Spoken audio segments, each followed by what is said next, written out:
actually links very much with what we've just been talking about. And also it comes down to some basic things that are missing from our present government, and that is fairness and compassion and telling the truth. Because for the last few years we hear lots of stories, we hear all kinds of things. The government even refers to it as their narrative, which if you look up in the dictionary can mean fiction as well, and that's what a lot of it is. I've been trying, this is my personal issue, I got nowhere with our current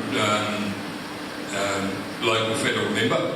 I went to him in early 2010, showed him a copy of the Human Rights Declaration, the articles that have been violated, and he laughed it off and said, well, lawyers can find ways around that.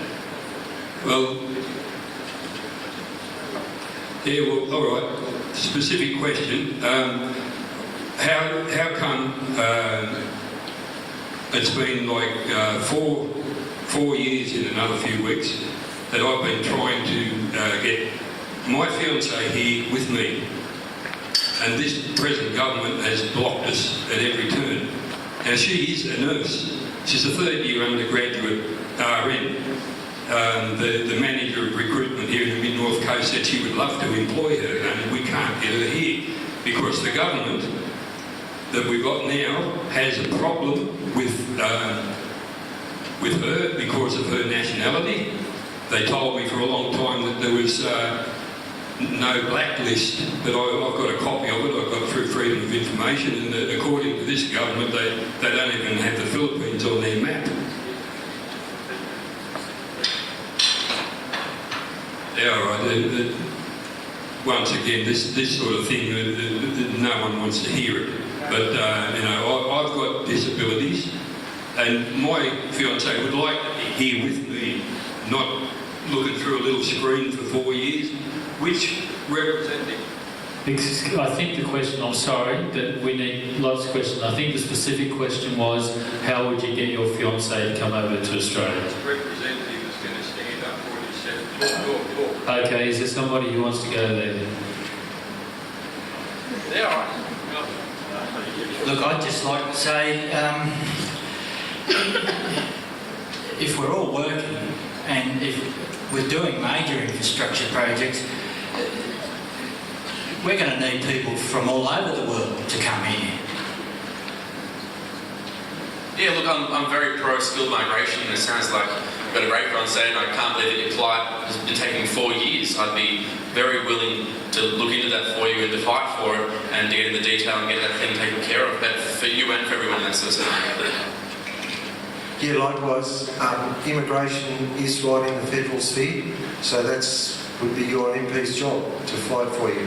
Have you tried 457 skilled migration visas, getting a sponsor like a hospital or a nursing home?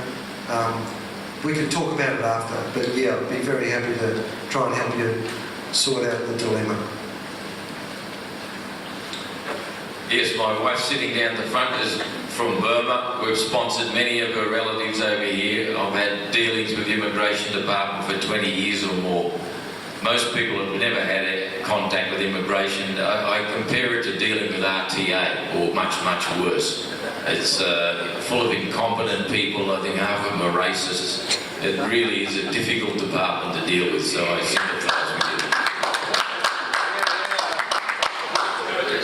The one who refused her visa last time was an Argentinian immigrant.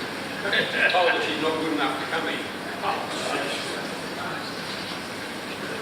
One of the roles of the local member is to deal with things when things get broken, when you can't seem to find a logical reason as to why this has occurred. John and I have spoken about this one in the past, and I've worked with him to some extent on this, and I'll be keen to work with you again in the future. I know that you're running into brick walls. I know it's frustrating.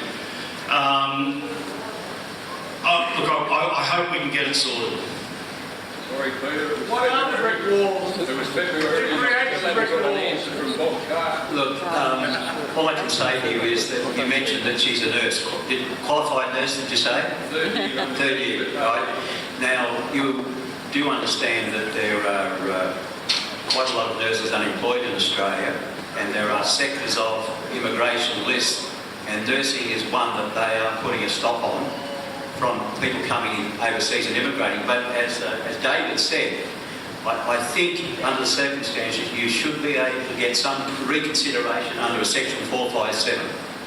And I think you should push for that. Go back to your local member and insist that you get some answer. He doesn't want to know. Well, you've got a new member coming up, whoever it may be here. Just get on board quickly when they are elected and make it the number one issue, okay? I think every single one of the panel here would look into it for you. I feel for you, I really do. And someone mentioned who created the brick wall. The government did. So you need to keep going with it. When the election is over, you need to find the member, you need to stand on his doorstep, and you need to ask questions. And like any other person in this room, if you've got an issue and you want to bring it up with your local member, do that. That's the idea of it. That's why you vote them in. They're there to fight for what's right in this community. So just look, I feel sorry for you. Keep at it. It's a long battle by the sounds of it, and you're running into a lot of these bureaucracy and these brick walls. And keep the chin up. Just keep going with it. Two criteria for immigration should be A, willingness to work. She's already indicated that's the case. And the second one would be an agreement, wholehearted agreement. The foundation of this country is serve this country well, and she will support it, not undermine it. She's the Muslim population who are coming here are quite antagonistic to this document, and they're not respectful. That's creating tensions.